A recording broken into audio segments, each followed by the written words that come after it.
हरे कृष्ण माताजी। हरे कृष्ण प्रभुजी। हरे कृष्ण प्रभुजी। हरे प्रणाम कृष्ण प्रभुजी। माताजी। हरे प्रणाम कृष्ण प्रभुजी। प्रणाम प्रभुजी। हरे प्रणाम कृष्ण। माताजी। प्रणाम प्रभुजी। हरे कृष्ण हरे माताजी। कृष्ण प्रभुजी। हरे हरे कृष्ण कृष्ण प्रभुजी माताजी। प्रणामಗಳು. ಪ್ರಣಾಮಗಳು ಪ್ರಭುಜಿ. ಹರೆ ಕೃಷ್ಣ. हरे कृष्ण माताजी। प्रणामಗಳು माताजी। हरे कृष्ण प्रभुजी प्रणामಗಳು प्रभुजी. हरे कृष्ण माताजी। ओम नमो भगवते वासुदेवाय। ओम नमो भगवते भगवते वासुदेवाय. ओम नमो भगवते वासुदेवाय। ओम नमो भगवते वासुदेवाय. ओम नमो भगवते वासुदेवाय। ओम नमो भगवते वासुदेवाय. नमो भगवते वासुदेवाय.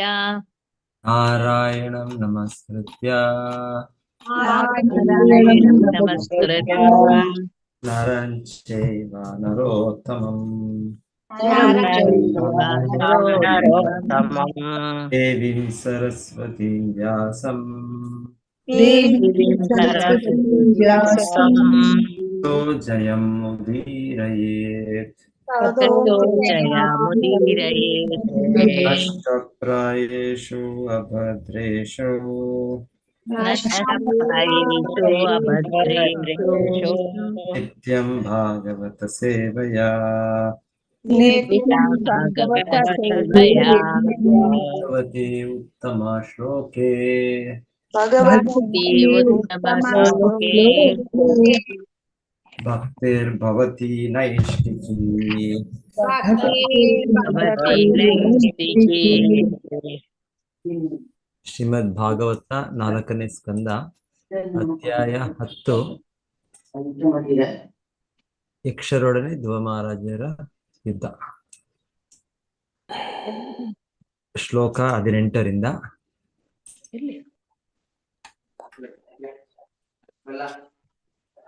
ಭಲ್ಲೈ ಸಂಚಿದ್ಯಮಾನಾನಾಂ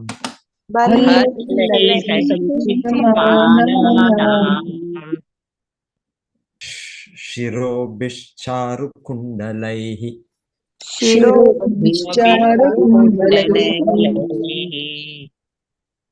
ಊರುಭಿರ್ಹೇಮತಾಲಾಭೈರ್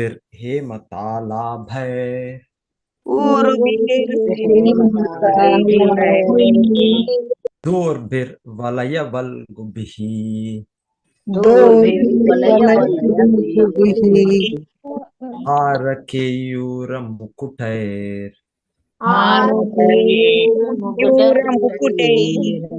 ಉಷ್ಣೀಷೈಶ್ಚ ಮಹಾಧನೈಃ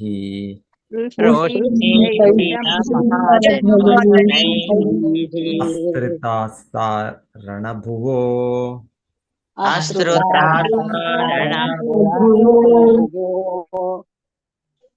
ಹರಾಹ.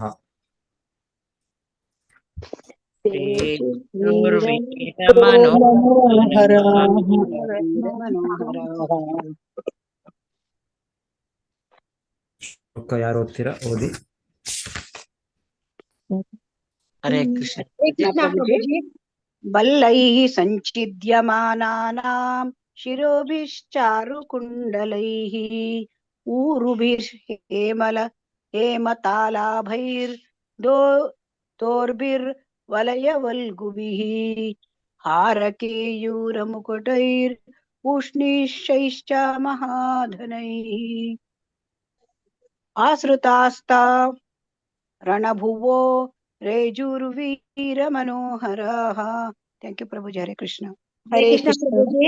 ಹರೇ ಕೃಷ್ಣ ಪ್ರಭುಜಿ. ಓದಿ ಮಾತಾಜಿ, ಓದಿ ಓದಿ. ಸಂಚಿತ್ಯಮಾನಾನಾಂ ಶಿರೋಭಿ ಚಾರುಕುಂಡಲೈಃ ಉರುಭಿ ಹೇಮತಾಲಭೈಃ ದೋರ್ಭಿ ವಲಯವಲ್ಗುಭಿಃ ಹಾರಕೈಯೂರಮಕುಟೈಃ ಉಷ್ಣಿಶ್ಚ ಮಹಾಧನೈಃ ಅಸ್ಫುತಾ ಸಾಹಾರಣಭೂ ರೇಜು ವೀರ ಮನೋಹರಃ. ಹರೇ ಕೃಷ್ಣ ಪ್ರಭುಜಿ. ಹರೇ ಕೃಷ್ಣ ಗುರುಜಿ. ಬಿಲ್ಲೈ ಸಂಚಿದ್ಯಮಾನಾನಾಂ ಶಿರೋಭಿಶ್ಚಾರುಕುಂಡಲೈಃ ಊರುಭಿರ್ಹೇಮತಾಲಾಭೈರ್ದೋರ್ वीर्वलयवल्गुभिः आरकेयूरमुकुटै रुष्णीपैश्च महाधनैः अस्त्रतास्तारणभुवो रेजुर्वीरमनोहरा. हरे कृष्ण. हरे कृष्ण गुरुजी ओदला हरे कृष्ण हरे बल कृष्ण संविद्यमानानां शिरोभिश्चारुकुण्डलैः ऊरुभिर्ये मतालभैदोः बिर्वालयवल्गुभिः हारकेयूरमुकुटैः उष्णिश्चैश्च महादनैः आस्त्रतस्तास्तारणभुवो विरमनोहराः. ಧನ್ಯವಾದಗಳು ಗುರುಜಿ. ಹರೇ ಕೃಷ್ಣ. हरे कृष्ण प्रभुजी बल्लैः सञ्चिद्यमानानां शिरोभिश्चारुकुण्डलैः ऊरुभिर्हेमतालभ्यैः दोभिर्वालया वल्गुभिः हारकेयूरमुकुटैः वृष्णिश्चैश्च महाधनैः आश्रितस्तारणभुवो रेजुर्विरमनोहराः.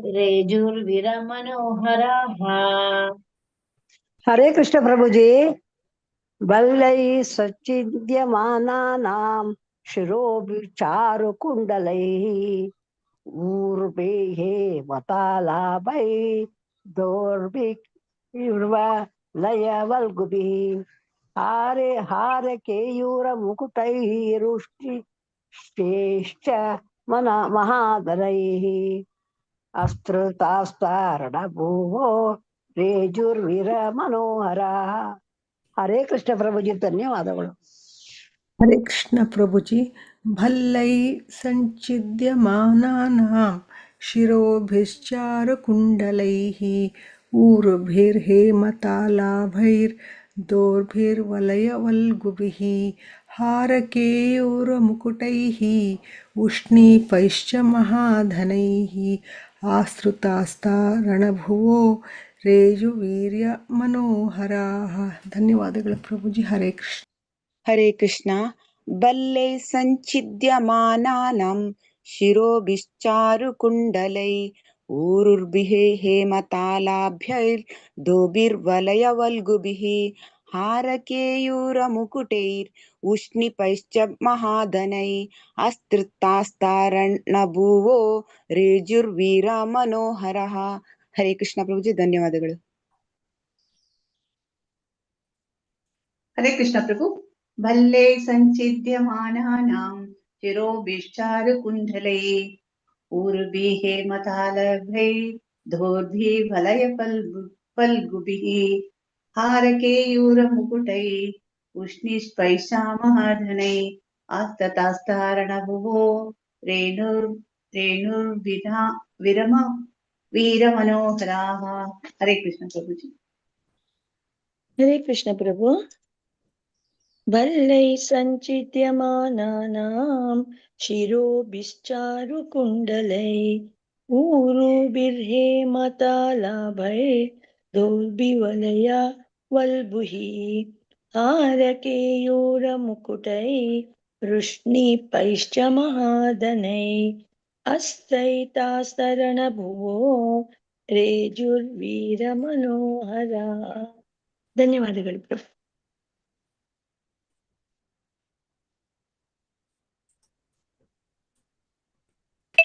ಭಲ್ಲೈಹಿ ಅವನ ಬಾಣಗಳಿಂದ ಭಲ್ಲೈಃ ಅವನ ಬಾಣಗಳಿಂದ ಸಂಚಿದ್ಯಮಾನಾನಾಂ ಸಂಚಿದ್ಯಮಾನಾನಾಂ ಛಿದ್ರಗೊಳಿಸಲ್ಪಟ್ಟ ಯಕ್ಷರ ಛಿದ್ರಗೊಳಿಸಲ್ಪಟ್ಟ ಯಕ್ಷರ ಶಿರೋಭಿ ತಲೆಗಳಿಂದ ಶಿರೋಭಿಃ ತಲೆಗಳಿಂದ ಚಾರು ಸುಂದರವಾದ ಚಾರು ಸಂಚಿದ್ಯಮಾನಾನಾಂ ಛಿದ್ರಗೊಳಿ ಇಲ್ಲ ಕುಂಡಲೈ ಕುಂಡಲೈ ಕರ್ಣಾಭರಣಗಳಿಂದ ಕೂಡಿದ ಕುಂಡಲೈ ಕರ್ಣಾಭರಣಗಳಿಂದ ಕೂಡಿದ ಊರುಬಿಹಿ ತೊಡೆಗಳಿಂದ ಊರುಭಿಃ ತೊಡೆಗಳಿಂದ ಹೇಮತಾಲಾಭೈಹಿ ಹೇಮತಾಲಾಭೈಃ ಚಿನ್ನದ ತಾಳೆ ಮರಗಳಂತಿದ್ದ ಚಿನ್ನದ ತಾಳೆಮರಗಳಂತಿದ್ದ ಧೋರ್ಬಿಹಿ ತೋಳುಗಳಿಂದ ದೋರ್ಬಿಹಿ ತೋಳುಗಳಿಂದ ವಲಯ ವಲ್ಗುಬಿಹಿ ಸುಂದರವಾದ ಬಳೆಗಳಿಂದ ಕೂಡಿದ. ವಲಯ ವಲ್ಗುಬಿಹಿ ಸುಂದರವಾದ ಬಳೆಗಳಿಂದ ಕೂಡಿದ. ಹಾರಗಳು. ಹಾರಗಳು. ಕೇಯೂರ ತೋಳ್ಬಳೆಗಳು. ಕೇಯೂರ ಬಳೆಗಳು. ಮುಕುಟೈಹಿ ಮತ್ತು ಕಿರೀಟಗಳಿಂದ. ಮುಕುಟೈ ಮತ್ತು ಕಿರೀಟಗಳಿಂದ. ಉಷ್ಣೀಶೈಹಿ ಮುಂಡಾಸಗಳಿಂದ. ಉಷ್ಣೀಶೈಹಿ ಮುಂಡಾಸುಗಳಿಂದ. ಚ ಕೂಡ. ಚಾಕೂಡ ಮಹಾಧನೈಹಿ ಅತ್ಯಮೂಲ್ಯವಾದ. ಮಹಾಧನೈ ಅತ್ಯಮೂಲ್ಯವಾದ ಅಸ್ತ್ರತಾಹ ಮುಚ್ಚಲ್ಪಟ್ಟ. ಅಸ್ತ್ರತಾಹ ಮುಚ್ಚಲ್ಪಟ್ಟ ತಾಹ ರಣಭುವ ರಣಭೂಮಿಯು. ರಣಭೂಮಿಯು ರೇಜುಹು ಹೊಳೆಯಲು ಆರಂಭಿಸಿತು. ಹೊಳೆಯಲು ಆರಂಭಿಸಿತು. ವೀರರ. ವೀರ ಮನಃ ಅರಾಹ ಮನಸ್ಸುಗಳನ್ನು ಕಂಗೆಡಿಸುತ್ತಾ.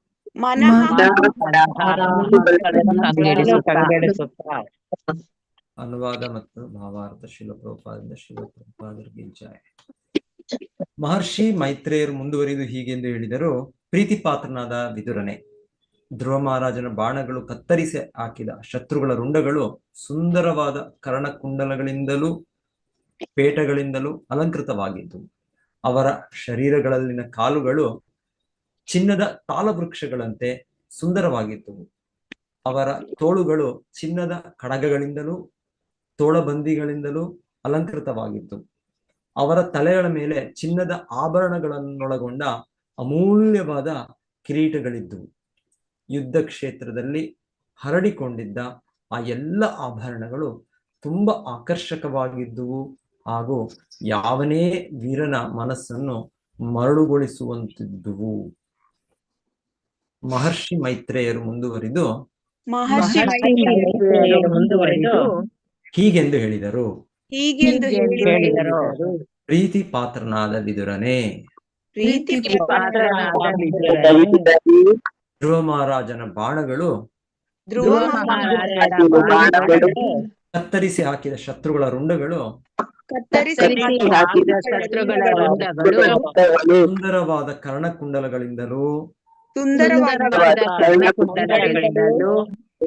ಪೇಟಗಳಿಂದಲೂ ಅಲಂಕೃತವಾಗಿದ್ದವು. ಅವರ ಶರೀರಗಳಲ್ಲಿನ ಕಾಲುಗಳು ಚಿನ್ನದ ತಾಳವೃಕ್ಷಗಳಂತೆ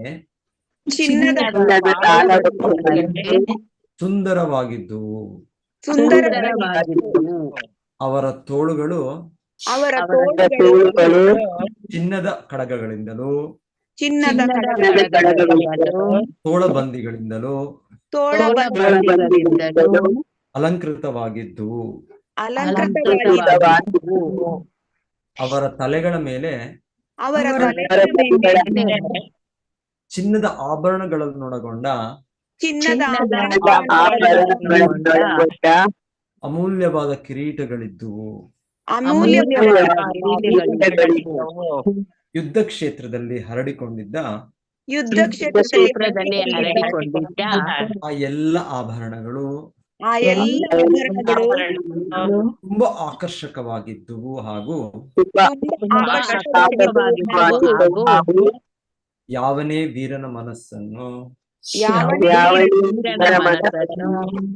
ಮರಳುಗೊಳಿಸುವಂತಿದ್ದುವು. ಪ್ರೇಮರಾಘವ ಮಾತಾಜಿ ಓದಿ. ಹರೇ ಕೃಷ್ಣ. ಆ ದಿನಗಳಲ್ಲಿ ಸೈನಿಕರು ಚಿನ್ನದ ಒಡವೆಗಳು, ಕಿರೀಟ ಮತ್ತು ಪೀಠಗಳಿಂದ ಅಲಂಕೃತರಾಗಿ ಯುದ್ಧ ಕ್ಷೇತ್ರಗಳಿಗೆ ಹೋಗುತ್ತಿದ್ದರು. ಅವರು ಸತ್ತಾಗ ಶತ್ರು ಪಕ್ಷದವರು ಆ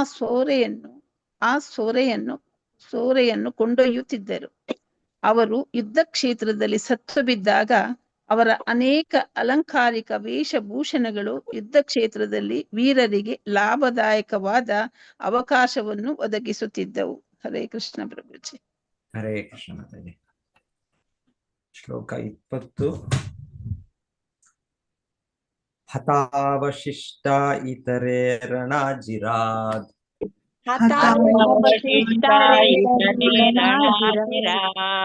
ರಕ್ಷೋ ಗಣಃ ಕ್ಷತ್ರಿಯವರ್ಯ ಸಾಯಕೈಃ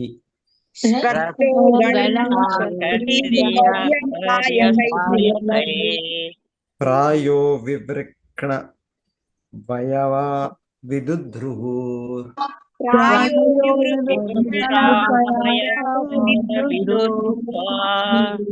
ಮೃಗೇಂದ್ರ ವಿಕ್ರೀಡಿತ ಯೂತಪಾ ಇವ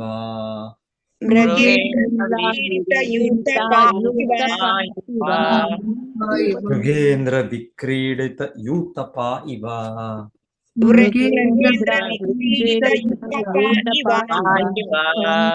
ಹತ ಅವಶಿಷ್ಟಾಃ ಕೊಲ್ಲಲ್ಪಡದೆ ಉಳಿದ ಸೈನಿಕರು ಇತರ ಅಜಿರಾತ್ ಯುದ್ಧ ಭೂಮಿಯಿಂದ ರಣ ಅಜಿರಾತ್ ಯುದ್ಧ ಭೂಮಿಯಿಂದ ರಕ್ಷಃ ಕ್ಷತ್ರಿಯ ವರ್ಯ ಕ್ಷತ್ರಿಯರಲ್ಲಿ ಅತಿ ಶೂರರಾದ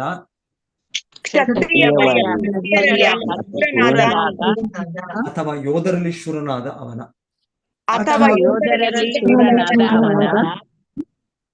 ಸಾಯಕೈಹಿ ಬಾಣಗಳಿಂದ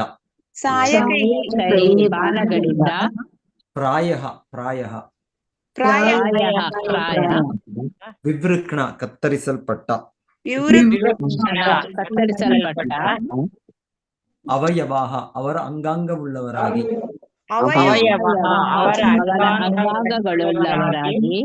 ವಿದುಧ್ರುವು ಪಲಾಯನ ಮಾಡಿದರು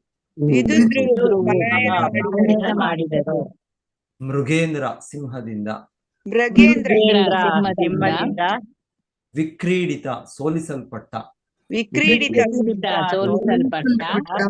ಯೂಥಪಾಹ ಆನೆಗಳು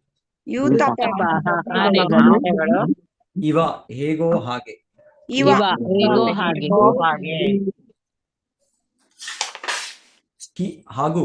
ಹೀಗೂ ಸಾಯದೆ ಉಳಿದುಕೊಂಡಿದ್ದ ಉಳಿದ ಯಕ್ಷರ ಕೈಕಾಲುಗಳನ್ನು ಮಹಾಯೋಧನಾದ ಧ್ರುವ ಮಹಾರಾಜನ ಬಾಣಗಳು ಕತ್ತರಿಸಿ ಹಾಕಿದುವು.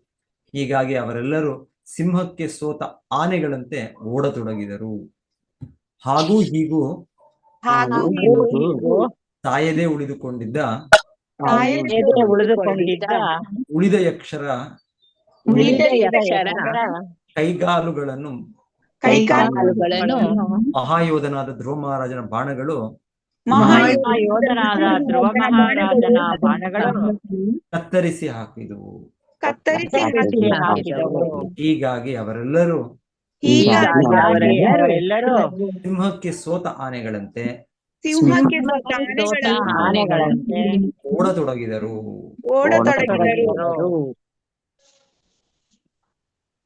ಅಪಶ್ಯಮಾನ ಸ ತದಾತತಾಯಿನಂ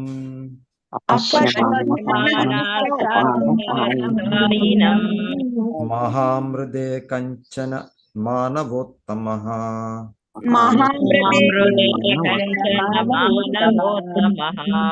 ಪುರೀಂ ದಿದೃಕ್ಷನ್ ಅಪಿ ನ ವಿಷದ್ವಿಷಾಂ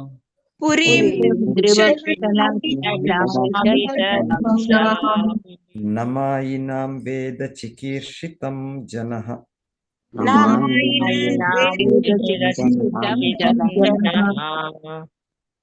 ಅಪಶ್ಯಮಾನಃ ಕಾಣದವನಾಗಿ ಸಹ ಧ್ರುವನು ತದಾ ಆಗ ಆತತಾಯಿನಂ ಶಸ್ತ್ರಧಾರಿಗಳ ಶತ್ರು ಸೈನಿಕರನ್ನು ಮಹಾಮೃದೆ ಆ ಮಹಾಯುದ್ಧ ಭೂಮಿಯಲ್ಲಿ ಕಂಚನ ಯಾವನೊಬ್ಬ ಮಾನವ ಉತ್ತಮ ಮನುಷ್ಯರಲ್ಲಿ ಉತ್ತಮನಾದ ಪುರಿ ಪಟ್ಟಣವನ್ನು ದಿದೃಕ್ಷನ್ ನೋಡಲು ಇಚ್ಛಿಸುತ್ತಾ ಅಪಿ ಇದ್ದರೂ ಕೂಡ ಪ್ರವೇಶಿಸಲಿಲ್ಲ. ದ್ವಿಷಾಂ ಶತ್ರುಗಳ ದ್ವಿಷಾಂ ಶತ್ರುಗಳ ಶತ್ರುಗಳ ನ ಇಲ್ಲ ಇಲ್ಲ ಮಾಯಿನ ಮಾಯಾವಿಗಳ ಮಾಯಿನ ಮಾಯಾವಿಗಳ ವೇದ ತಿಳಿಯುತ್ತಾನೆ ವೇದ ತಿಳಿಯುತ್ತಾನೆ ಚಿಕೀರ್ಷಿತಂ ಯೋಜನೆಗಳನ್ನು ಯೋಜನೆಗಳನ್ನು ಜನಃ ಯಾರು ಯಾರು ಯುದ್ಧ ಕ್ಷೇತ್ರದಲ್ಲಿ ಶತ್ರು ಪಕ್ಷದ ಸೈನಿಕರು ಯಾರು ನೆಟ್ಟಗೆ ಆಯುಧಗಳನ್ನು ಹಿಡಿದುಕೊಂಡು ನಿಂತಿಲ್ಲವೆಂಬುದನ್ನು ಮಾನವರಲ್ಲಿ ಶ್ರೇಷ್ಠನಾದ ಧ್ರುವ ಮಹಾರಾಜನು ಗಮನಿಸಿದನು. ಆ ಬಳಿಕ ಅಲಕಾಪುರಿಯನ್ನು ನೋಡಬೇಕೆಂಬ ಇಚ್ಛೆ ಅವನಲ್ಲಿ ಮೂಡಿತು. ಆದರೆ ಅವನು ತನ್ನಲ್ಲಿಯೇ ಹೀಗೆಂದು ಯೋಚಿಸಿದನು, ಮಾಯಾವಿಗಳಾದ ಈ ಯಕ್ಷರ ಯೋಜನೆಗಳೇನು ಎಂಬುದನ್ನು ಯಾರೂ ಅರಿಯರು. ಯುದ್ಧ ಕ್ಷೇತ್ರದಲ್ಲಿ ಶತ್ರು ಪಕ್ಷದ ಸೈನಿಕರು ಪಕ್ಷದ ಸೈನಿಕರು ಯಾರು ನೆಟ್ಟಗೆ ಆಯುಧಗಳನ್ನು ಹಿಡಿದುಕೊಂಡು ನಿಂತಿಲ್ಲವೆಂಬುದನ್ನು ಮಾನವರಲ್ಲಿ ಶ್ರೇಷ್ಠನಾದ ಧ್ರುವ ಮಹಾರಾಜನು ಗಮನಿಸಿದನು. ಆ ಬಳಿಕ ಅಲಕಾಪುರಿಯನ್ನು ನೋಡಬೇಕೆಂಬ ಇಚ್ಛೆ ಅವನಲ್ಲಿ ಮೂಡಿತು. ಆದರೆ ಅವನು ತನ್ನಲ್ಲಿಯೇ ಹೀಗೆಂದು ಯೋಚಿಸಿದನು, ಮಾಯಾವಿಗಳಾದ ಈ ಅಕ್ಷರ ಯೋಜನೆಗಳೇನು ಎಂಬುದನ್ನು ಯಾರು ಅರಿಯರು.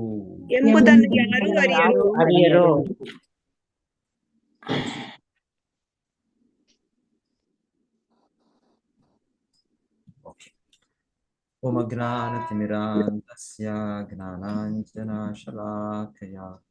ಚಕ್ಷುರುನ್ಮೀಲಿತಂ ಯೇನ ತಸ್ಮೈ ಶ್ರೀ ಗುರವೇ ನಮಃ. ನಮಃ ಓಂ ವಿಷ್ಣುಪಾದಾಯ ಕೃಷ್ಣಪೃಷ್ಠಾಯ ಭೂತಲೆ ಶ್ರೀಮತೆ ಭಕ್ತಿ ವೇದಾಂತ ಸ್ವಾಮಿನಿತಿ ನಾಮಿನೆ. ನಮಸ್ತೆ ಸಾರಸ್ವತೆ ದೇವೆ ಗೌರವಾಣಿ ಪ್ರಚಾರಿಣೆ ನಿರ್ವಿಶೇಷ ಶೂನ್ಯವಾದಿ ಪಾಶ್ಚಾತ್ಯ ದೇಶಧಾರಿಣೆ. ಜಯ ಶ್ರೀ ಕೃಷ್ಣ ಚೈತನ್ಯ ಪ್ರಭು ನಿತ್ಯಾನಂದ ಶ್ರೀ ಅದ್ವೈತ ಗದಾಧರ ಶ್ರೀವಾಸಾದಿ ಗೌರ ಭಕ್ತವೃಂದ. ಹರೇ ಕೃಷ್ಣ ಕೃಷ್ಣ ಕೃಷ್ಣ ಹರೇ ಹರೇ, ಹರೇ ರಾಮ ರಾಮ ರಾಮ ಹರೇ ಹರೇ. ಹರೇ ಕೃಷ್ಣ ಕೃಷ್ಣ ಕೃಷ್ಣ ಹರೇ ಹರೇ, ಹರೇ ರಾಮ ರಾಮ ರಾಮ ಹರೇ ಹರೇ. ಹರೇ ಕೃಷ್ಣ ಕೃಷ್ಣ ಕೃಷ್ಣ ಹರೇ ಹರೇ, ಹರೇ ರಾಮ ರಾಮ ರಾಮ ಹರೇ ಹರೇ. ಸೊ ಯುದ್ಧ, ಧ್ರುವ ಮಹಾರಾಜರು ತನ್ನ ತಮ್ಮ ಉತ್ತಮ ಅವರನ್ನು ಒಂದು ಅನ್ಯಾಯದಿಂದ ಯಕ್ಷನೊಬ್ಬನು ಕೊಂದದ್ದು. ಸೊ ಹೀಗೆ ಅವರು ಯಕ್ಷದ ರಾಜ್ಯದ ಮೇಲೆ ಅವರು ದಾಳಿ ಮಾಡಿದ್ರು. ಸೊ ದಾಳಿ ಮಾಡಿ ಅವರ ತೀವ್ರ ಕಾದಾಟ, ಇದರ ವಿವರಣೆ ಇಲ್ಲಿ ಹೇಳ್ತಾ ಇರೋದೀಗ. ಅವರು ಕೂಡ ವೀರರು, ಯಕ್ಷರ ಕಡೆಗೆ ಯಕ್ಷದ ನಾಯಕರು. ಆದರೆ ಅವರ ಸಾಮರ್ಥ್ಯ ಧ್ರುವನ ಮುಂದೆ ಏನೂ ಇಲ್ಲ. ಅದು ಅವರ ಸಾಮರ್ಥ್ಯ ಇದೆ, ಈಗ ಮುಂದೆ ಕೂಡ ತೋರಿಸ್ತಾರೆ ಸಾಮರ್ಥ್ಯ. ಈಗ ಮುಂದೆ ಕೇಳ್ತೇವೆ. ಈಗ ಅವರು ಆ ಶಸ್ತ್ರಗಳನ್ನು ಉಪಯೋಗಿಸಿದ್ರು. ಈಗ ನಂತರ ಅವರ ಒಂದು ಮಾಯೆಯನ್ನು ಉಪಯೋಗಿಸ್ತಾರೆ. ಅವರ ಒಂದು ಮ್ಯಾಜಿಕ್, ಇದರೆಲ್ಲ ವಿದ್ಯೆಗಳು ಇದೆ. ಇದನ್ನು ನಾವು ನಮ್ಮ ಲೋಕದಲ್ಲೇ ನಾವು ಯುದ್ಧದಲ್ಲಿ ತುಂಬಾ ಇದನ್ನು ಪಡೆದಿದ್ದೇವೆ, ತಿಳ್ಕೊಂಡಿದ್ದೇವೆ ಅಂತ. ಇವತ್ತಿನ ಆಯುಧಗಳು ಇದು ಕೈಗಾರಿಕೆಯಲ್ಲಿ ಆಗತ್ತೆ, ಇನ್ನೊಂದಾಗತ್ತೆ, ದೊಡ್ಡ ದೊಡ್ಡ ಯಂತ್ರಗಳು, ಅದರ ನಿರ್ಮಾಣ. ಸೊ ಇರ್ಬೋದು, ಐತಿಹಾಸಿಕವಾಗಿ ನೋಡಿದ ಇತಿಹಾಸದಲ್ಲಿ ಒಂದು 1000 ವರ್ಷಗಳು, ಹೀಗೆ 5000 ವರ್ಷಗಳಷ್ಟೇ ಕಲಿಯುಗ ಪ್ರಾರಂಭವಾಗಿ. ಸೊ ಈ ಶಸ್ತ್ರಗಳ ವಿದ್ಯೆ ಇದೇನಿದು ಧನುರ್ವೇದ, ವೇದಗಳಲ್ಲಿ ಬೇರೆ ಬೇರೆ ಭಾಗಗಳು. ವೇದಗಳು ನಿಗಮ ಕಲ್ಪತರೋ ಗಲಿತಂ ಫಲಂ ಇದೆ. ಅಲ್ಲಿ ಎಲ್ಲ ವಿಷಯಗಳು ಇದೆ. ನಮಗೆ ಏನು ಭೌತಿಕ ಇಚ್ಛೆಗಳಿದೆ ಅದು ಕೂಡ ಪೂರೈಕೆ ಮಾಡುವ, ಎಲ್ಲವೂ ಕೂಡ ಅದರ ವಿವರಣೆ, ಅದನ್ನು ಕಾರ್ಯ ಸಾಧ್ಯ ಮಾಡುವ ಮಾರ್ಗ ಎಲ್ಲವೂ ವೇದಗಳು ಕೊಟ್ಟಿದ್ದಾರೆ. ಸೊ ಹಾಗೆ ಧನುರ್ವೇದ ಅನ್ನೋದ್ರಲ್ಲಿ ಇದು ಮಿಲಿಟರಿ ಸೈನ್ಸ್, ಹೇಗೆ ಶಸ್ತ್ರ ಯುದ್ಧ ಪ್ರಯೋಗ ಮಾಡೋದು, ಅದನ್ನು ಹೇಗೆ ಪಡೆಯೋದು, ಅದೆಲ್ಲ ಒಂದು ದೊಡ್ಡ ವಿಜ್ಞಾನವೇ ಅದು ಇದೆ. ಆದರೆ ಕಾಲ ಸಮಯದಲ್ಲಿ ಕಲಿಯುಗ ಪ್ರಭಾವದಲ್ಲಿ ಅದರ ನಾಶ ಆಗಿದೆ. ಇನ್ನ ಒಮ್ಮೆ ಎಲ್ಲ ಹೇಳ್ತಾರೆ ಇಲ್ಲಿ ಪಾಶ್ಚಾತ್ಯ ಇವರು ಕೂಡ ಎಷ್ಟೋ ಬೇರೆ ಬೇರೆ ಪಂಗಡದವರು ಅವರು ಆಕ್ರಮಣ ಮಾಡಿದಾಗ ಭಾರತದ ಮೇಲೆ ಅವರು ಎಷ್ಟೆಷ್ಟೋ ವಿಶ್ವವಿದ್ಯಾಲಯಗಳಿತ್ತು, ಅದರ ಈ ಪುಸ್ತಕಗಳು ಗ್ರಂಥಗಳಿತ್ತು, ಈ ವೇದ ಗ್ರಂಥಗಳು.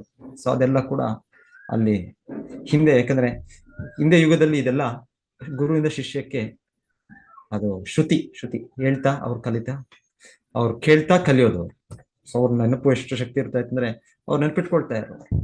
ಧನುರ್ವೇದ ಆಗ್ಬೋದು, ಆಯುರ್ವೇದ ಆಗ್ಬೋದು, ಇನ್ನೊಂದಾಗ್ಬೋದು, ಅವ್ರು ಅದನ್ನ ನೆನ್ಪಿಟ್ಕೊಳ್ತಾರೆ. ಆದ್ರೆ ಕಲಿಯುಗದಲ್ಲಿ ನಮಗೆ ನೆನಪಿಲ್ಲ. ಪ್ರಾಯಣ ಅಲ್ಪಾಯುಷ ಸಭ್ಯ ಕಲಾವಸ್ಮಿನ್ ಯುಗೇ ಜನ ಮಂದಾಸ್ ಮಂದಮತೆಯೋ ಮಂದಭಾಗ್ಯ ಉಪಾದಕ. ಅಲ್ಪ ಆಯುಷ್, ನಮಗೆ ನೆನಪು ಶಕ್ತಿ ಇಲ್ಲ, ಬುದ್ಧಿಹೀನರು ನಾವು. ಸೊ ಹೀಗೆ ವೇದವ್ಯಾಸರು ಪುಸ್ತಕಗಳನ್ನು ಬರೆದದ್ದು. ಸೊ ಅದು ಬರೆದದ್ದು ಕೂಡ ಅದು ಕೂಡ ಹೇಳ್ತಾರೆ ಹೆಚ್ಚು ಕಡಿಮೆ 90% 95% ಎಲ್ಲ ಕೂಡ ನಾಶನ ಆಗಿರ್ಬೋದು ಅಂತ ಹೇಳ್ಬೋದು. ಯಾಕಂದ್ರೆ ಎಷ್ಟೋ ಇದು ಮೂಲ ಗ್ರಂಥಗಳು, ವೇದಗಳು, ಮತ್ತೆ ಅದರ ಮೇಲೆ ಬರೆದ ಸ್ಮೃತಿ ಶಾಸ್ತ್ರಗಳು ಎಷ್ಟೆಷ್ಟೋ ಇದೆ. ಸೊ ಇದೆಲ್ಲವೂ ಕೂಡ, ಹಾಗಾಗಿ ಇದರ ಒಂದು ಮಾಹಿತಿ ಇಲ್ಲ.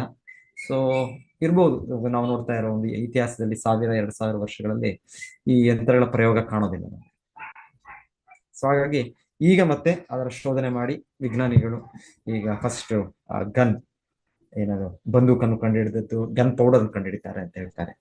ನಂತರ ಅವರು ಫಿರಂಗಿಗಳು ಮತ್ತೆ ರಾಕೆಟ್ಗಳು, ಸೊ ಈ ರೀತಿ ಹೇಳ್ತಾರೆ. ಬೇರೆ ಬೇರೆ ರೀತಿ ಅವರ ಶೋಧನೆ ಮುಂದುವರಿಯಿತು.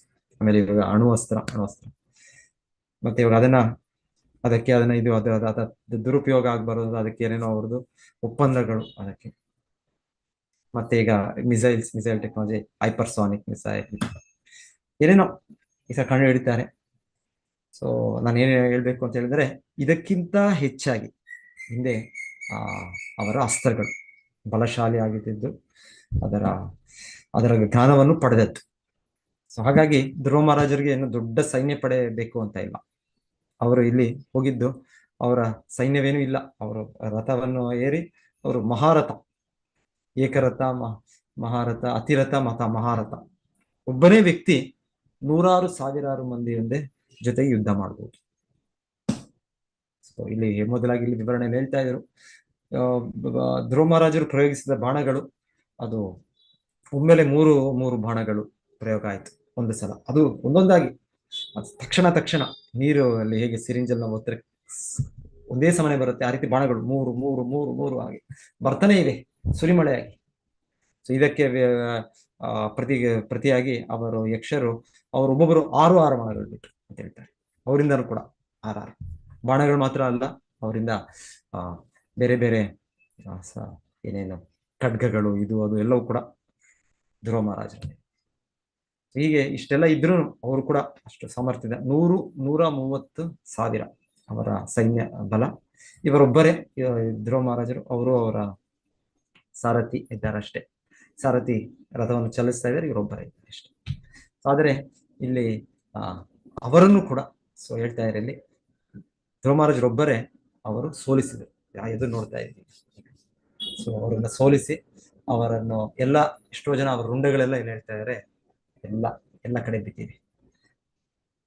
ಅಲ್ಪ ಸಮಯದಲ್ಲೇ ಆ ರಣಭೂಮಿ ಅಲ್ಲಿ ಫುಲ್ಲು ಎಲ್ಲ ಒಂದು ರಕ್ತದ ನದಿಯೇ ಅದು ಹರಿಯೋ ರೀತಿಯಲ್ಲಿ ಆಗಿದೆ ಅಂತ ಹೇಳ್ತಾರೆ. ಆ ರೀತಿ ಅವ್ರ ರುಂಡಗಳೆಲ್ಲ ಅಲ್ಲಿ ಬಿದ್ದಿದೆ.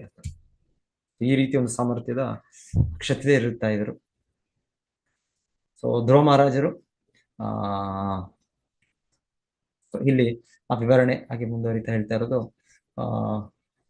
ಒಬ್ಬರು ಕೂಡ ಇಲ್ಲ, 130,000 ಅಷ್ಟು ಸ್ಟ್ರಾಂಗ್ ಆರ್ಮಿ 132. ಇವಾಗ ಹೇಳ್ತಾ ಇದ್ದಾರೆ ಒಬ್ಬರು ಕೂಡ ನಿಂತಿಲ್ಲ ಈಗ ಸರಿಯಾಗಿ.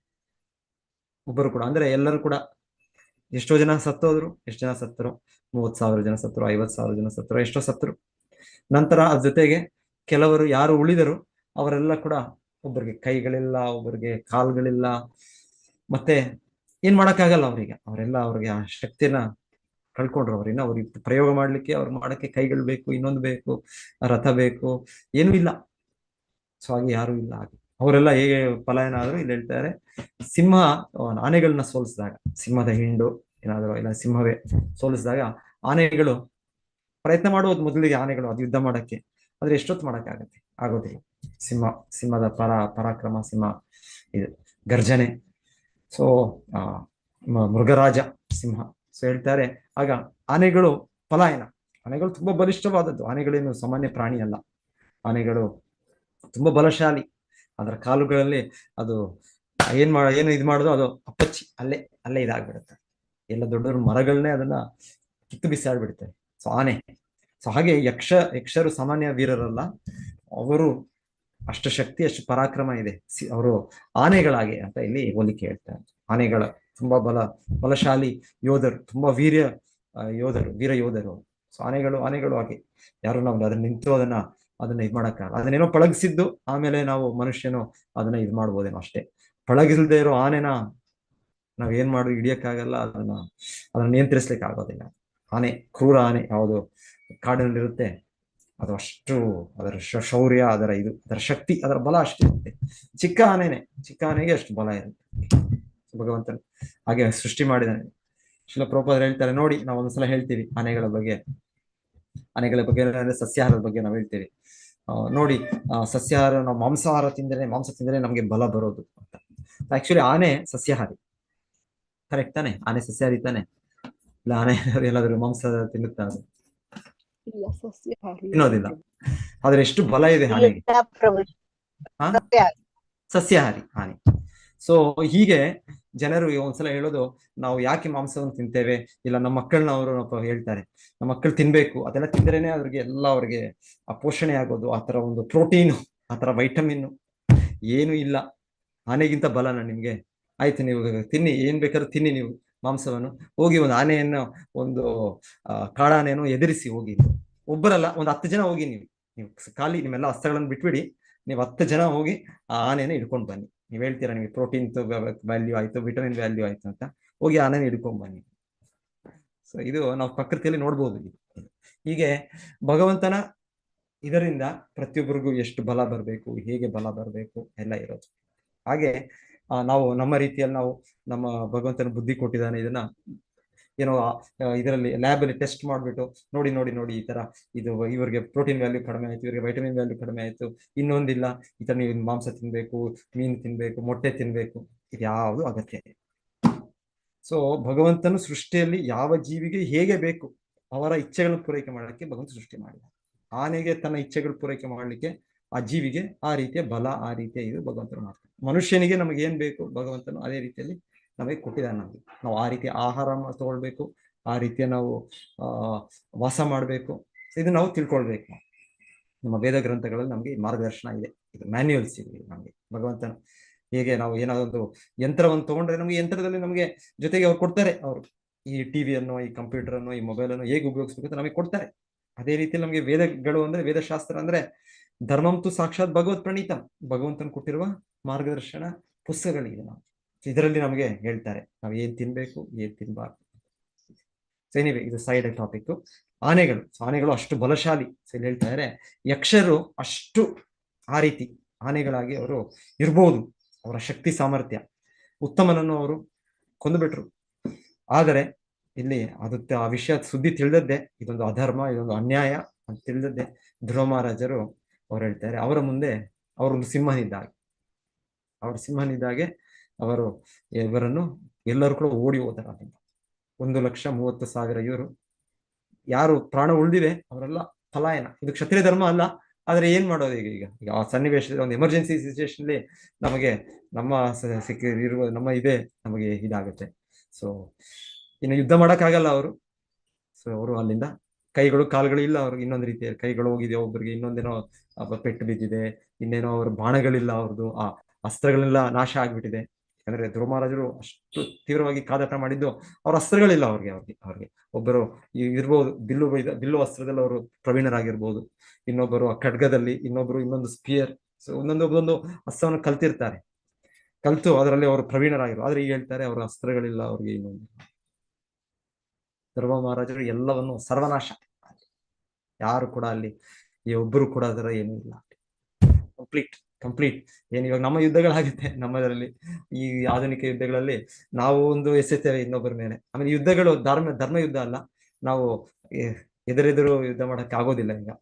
ಈಗ ಈ ಬಾಂಬ್ಗಳು ಇದು ಎಲ್ಲ ನಾವು ಅವರ ದೇಶದ ಯಾವುದೋ ಒಂದು ಕೈಗಾರಿಕೆ ಮೇಲೆ ಅಟ್ಯಾಕ್ ಮಾಡ್ತೇವೆ, ಇಲ್ಲಾಂದ್ರೆ ಅವರ ಇದ್ರ ಮೇಲೆ ದೊಡ್ಡ ಬಿಲ್ಡಿಂಗ್, ಅಮಾಯಕ ಜನರು ಇದ್ದಾರೆ, ವಾಸ ಮಾಡ್ತಾ ಇದ್ದಾರೆ, ಅದ್ರ ಮೇಲೆ ಅಟ್ಯಾಕ್ ಮಾಡ್ತೇವೆ.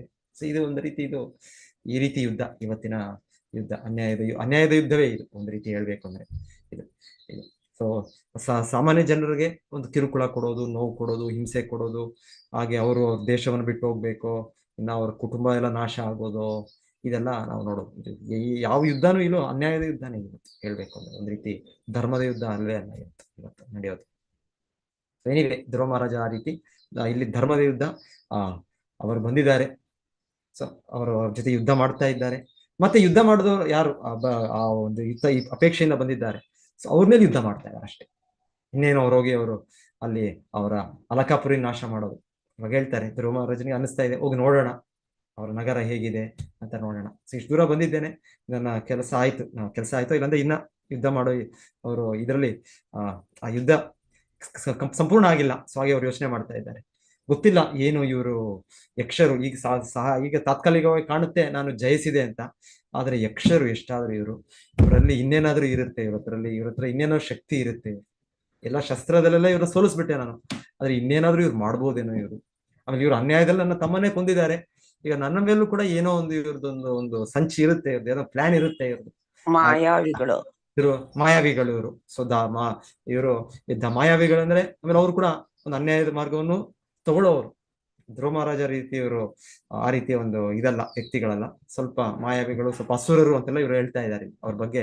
ಇಲ್ಲಿ ಅಸುರರು ಅಂತ ಹೇಳಿದ್ರು ಇಲ್ಲಿ ಕೆಲವು ಶ್ಲೋಕಗಳಲ್ಲಿ. ಸೊ ಹಾಗೆ ಅಸುರ ಪ್ರವೃತ್ತಿ ಇರೋರು, ಅವ್ರು ಮೋಸ, ವಂಚನೆ, ಆಮೇಲೆ ಒಂದು ಯುದ್ಧದಲ್ಲಿ ಇದೆಲ್ಲ ಒಂದ್ಸಲ ಇರ್ಬೋದು, ಆದ್ರೂ ಕೂಡ ಇವರು ಮೊದಲೇ ಆ ಪ್ರವೃತ್ತಿ ಕೂಡ ಇರೋದ್ರಿಂದ ಇವ್ರು ಏನಾದ್ರು ಮಾಡ್ಬೋದು ನನಗೆ ಅಂತ ಧ್ರುವ ಮಹಾರಾಜ್ ಸ್ವಲ್ಪ ಯೋಚನೆ ಮಾಡ್ತಾ ಇದ್ದಾರೆ, ಸ್ವಲ್ಪ ವೆಯ್ಟ್ ಮಾಡ್ತಾ ಇದ್ದಾರೆ. ಈಗ ಏನ್ ಮಾಡೋದು ನಂತರ ಅಂತ ನೋಡ್ತಾ ಇದ್ದಾರೆ. ಆಯ್ತು, ಇಲ್ಲಿ ನನ್ನ ಎದುರಾಗಿ ಬಂದವರೆಲ್ಲ ಫಿನಿಶ್. ಅವರು ಕೆಲವು ಸಮಯದಲ್ಲೇ ಆ 130,000 ಸೈನ್ಯ ಪಡೆ ನಾಶ ಆಯ್ತು, ಸರ್ವನಾಶ ಆಯ್ತು. ಆದ್ರೆ ಈ ಮುಂದೆ ಏನು? ಸೊ ಆಮೇಲೆ ಇನ್ನೊಂದಿಲ್ಲಿ ಹೇಳ್ತಾ ಇದ್ದಾರೆ ಶ್ರೀಲ ಪ್ರಭುಪಾದರು, ಅವರು ಬಂದದ್ದು ಎಲ್ಲ ಇದು ಕಿರೀಟಗಳು, ಬಳೆಗಳು, ಅವರ ವಿವರಣೆ ಹೇಳ್ತಾ ಇದ್ದಾರೆ. ಅಷ್ಟು ಸುಂದರವಾದ ವಸ್ತ್ರಗಳು, ಅವರ ಮತ್ತೆ ಆಭರಣಗಳು. ಸೊ ಇದೆಲ್ಲ ತಣಿಸು ಅಥವಾ ಬಂಗಾರದಲ್ಲೇ ಆಗಿರೋ ಇದು ಅಂತ ಹೇಳ್ತಾರೆ. ಸೊ ಯಾರಿಗೂ ಕೂಡ ಅದು ಒಂದು ಮನಸ್ಸನ್ನು ಇದು ಮಾಡ್ಬೋದು, ಭ್ರಮಿತವಾಗಿ ಮಾಡ್ಬೋದು, ಆಕರ್ಷಣೆ ಮಾಡ್ಬೋದು. ಸೊ ಇದು ಬಂಗಾರ ಅನ್ನೋದು ಯಾವಾಗ್ಲೂ ತುಂಬಾ ಆಕರ್ಷಿಸುತ್ತೆ ಪ್ರತಿಯೊಬ್ಬರಿಗೂ, ಆ ಬೆಲೆ ಬಾಳುವ ವಸ್ತು. ಸೊ ಅವರನ್ನು ಮೋಹಿಸುತ್ತೆ ಅದು. ಹೇಳ್ತಾರಲ್ಲ, ಕಲಿಪುರುಷ ಕೂಡ ಕಲಿಪುರುಷನಿಗೆ ಯಾರು ನಮ್ಮ ಪರೀಕ್ಷಿತ ಮಹಾರಾಜರು ಕೊಟ್ಟದ್ದು 4 ಸ್ಥಳವನ್ನು ಕೊಡ್ತಾರೆ. ಆದ್ರೆ ಕೊನೆಗೆ ಹೇಳ್ತಾರೆ, ಆಯ್ತು ನಿನಗೆ ಇನ್ನೊಂದು ಸ್ಥಳ ಕೊಡ್ತೀನಿ. ಎಲ್ಲೂ ಅವ್ರಿಗೆ ಸ್ಥಳ ಸಿಗ್ಲಿಲ್ಲ ಕೊನೆಗೆ, ಯಾಕಂದ್ರೆ ಆ ರೀತಿಯ ಒಂದು ಸ್ಥಳ ಪರೀಕ್ಷಿತ ಮಹಾರಾಜ ರಾಜರ್ಷಿಯ ನಿರ್ವಹಣೆಯಲ್ಲಿ ಪಾಪಕರೆಗಳು ನಡೆಯುವಂತ ಸ್ಥಳವೇ ಇಲ್ಲ ರಾಜ್ಯದಲ್ಲಿ. ಇದು ನಿಜವಾದ ಮಹಾರಾಜ ಅಂದ್ರೆ, ಸರ್ಕಾರ ಅಂದ್ರೆ ಅವರ ಇದು ಕರ್ತವ್ಯ ಏನು ಅಂದ್ರೆ ಈ 4 ಕೂಡ ಆಗ್ಬಾರ್ದು. ಯಾರಿದೆ, ಎಲ್ಲಿದೆ ಈ ಈ ಸರ್ಕಾರ? ಈ ರೀತಿ ಸರ್ಕಾರವೇ ಹೇಳುತ್ತೆ ಬ್ಲೂ ರೆವಲ್ಯೂಷನ್ ಅಂತ ಹೇಳುತ್ತೆ. ಇವಾಗ ಹೇಗೆ ನಾವು ಹಸಿರು ಕ್ರಾಂತಿ ಅಂತ ಹೇಳ್ತೇವೆ, ಗ್ರೀನ್ ರೆವಲ್ಯೂಷನ್. ಆ ಗ್ರೀನ್ ರೆವಲ್ಯೂಷನ್ ಅಂದ್ರೆ ನಾವು ಇದನ್ನ ಬೆಳೆಸೋದು, ಗಿಡ ಮರಗಳನ್ನು ಬೆಳೆಸೋದು, ಇದೆಲ್ಲ ಇದು ಒಳ್ಳೆಯದು. ಅದೇ ರೀತಿ ಅವರು ಆರ್ಥಿಕವಾಗಿ ಅವರ ಬೆಳವಣಿಗೆಗೆ ಬ್ಲೂ ರೆವಲ್ಯೂಷನ್, ಬ್ಲೂ ಅಂದ್ರೆ ಏನದು, ನೀಲಿ ಬಣ್ಣ. ಸೊ ನೀಲಿಯ ಕ್ರಾಂತಿ ಅಂದ್ರೆ ಹೇಗೆ ಸಮುದ್ರ ಸಾಗರಗಳಲ್ಲಿ ಅಲ್ಲಿ ಮೀನುಗಳು ಇದೆಲ್ಲ ಇರುತ್ತೆ. ಸೊ ಆ ರೀತಿ ನೀವು ಕೂಡ ಎಲ್ಲ ಮಾಡಿ. ಆಕ್ಚುಲಿ ಜನರಿಗೆ ಗೊತ್ತಿಲ್ಲ. ಆಮೇಲೆ ಇದರ ಹಿಂದೆ ನಮ್ಮ ಇದರಲ್ಲಿ ಅಟ್ಲೀಸ್ಟ್ ಈ ಸರ್ಕಾರ, ಇವಾಗಿರೋ ಸರ್ಕಾರದಲ್ಲಿ ಗೋಹತ್ಯೆ ಮಾಡಬಾರ್ದು ಅಂತ ಒಂದು ಸ್ವಲ್ಪ ಇದೆ, ಅದರ ಒಂದು ರಕ್ಷಣೆ ಮಾಡ್ಬೇಕು ಅಂತ ಇದೆ. ಹಿಂದೆ ಅದು ಕೂಡ ಇರ್ಲಿಲ್ಲ. ಭಾರತ ಸ್ವತಂತ್ರ ಆಯ್ತು, ಶ್ರೀಲ ಪ್ರಭುಪಾದರು ಆಗ್ಲೇ ಬರೀತಾರೆ ಆ ಸಮಯದಲ್ಲಿ. ನೋಡಿ, ಭಾರತ ಈಗ ಸ್ವತಂತ್ರ, ಆದರೆ ನಮ್ಮ ದೇಶದಲ್ಲೇ ಇದು ಗೋಮಾಂಸವನ್ನು ಅದನ್ನ ಎಕ್ಸ್ಪೋರ್ಟ್, ಇದನ್ನ ಹೊರಗೆ ದೇಶಕ್ಕೆ ಇದನ್ನ ಕಸಾಯಿಖಾನೆಗಳು ನಮ್ಮಲ್ಲೇ ಹೆಚ್ಚು, ನಮ್ಮಲ್ಲೇ ನಂಬರ್ 1 ಇತ್ತು ಆ ಸಮಯದಲ್ಲಿ. ಒಂದು ಸಮಯದಲ್ಲಿ. ಈಗಲೂ ಕೂಡ ಏನು ಗೊತ್ತಿಲ್ಲ ನನಗೆ ಅದರ ಒಂದು ಸ್ಟ್ಯಾಟಿಸ್ಟಿಕ್ಸ್. ಆದ್ರೆ ಹೇಳ್ತಾರೆ ಇಷ್ಟು ಮಟ್ಟಿಗೆ ನಾವು ಹೇಳ್ತೇವೆ ನಮ್ಮ ಸ್ವತಂತ್ರ ಆಯಿತು ದೇಶ ನಮ್ಮ ಇದು, ಆದ್ರೆ ನಮ್ಮ ಈ ದೇಶದಲ್ಲೇ ನಮ್ಮ ಧರ್ಮದ ಪಾಲನೆ ಮಾಡಕ್ಕೆ ಸರ್ಕಾರದ ಬೆಂಬಲ ಇಲ್ಲ. ಸರ್ಕಾರ ಅಂದ್ರೆ ಅವರು ಹೇಗೆ ಪರೀಕ್ಷಿತ್ ಮಹಾರಾಜ ರಾಜರ್ಷಿ ಕಲಿಪುರುಷನನ್ನು ಅವರು ಇದೆ, ನಿನಗೂ ಸ್ಥಳ ಇದೆ, ಆದ್ರೆ ಈ 4 ಸ್ಥಳಗಳು ಎಲ್ಲಿದೆ ಅಲ್ಲಿ ನಿನಗೆ ಇಲ್ಲಿ, ಆದ್ರೆ ಆ ಸ್ಥಳಗಳಿಲ್ಲ, ಅವ್ರಿಗೆಲ್ಲೂ ಕಾಣಲಿಲ್ಲ. ಎಲ್ಲೂ ಈ ರೀತಿಯ ಒಂದು ಮಾಂಸ ಭಕ್ಷಣೆನೋ ಪ್ರಾಣಿಗಳ ಹತ್ಯೆ ಆಗೋ ಸ್ಥಳಗಳು, ಇಲ್ಲಾಂದ್ರೆ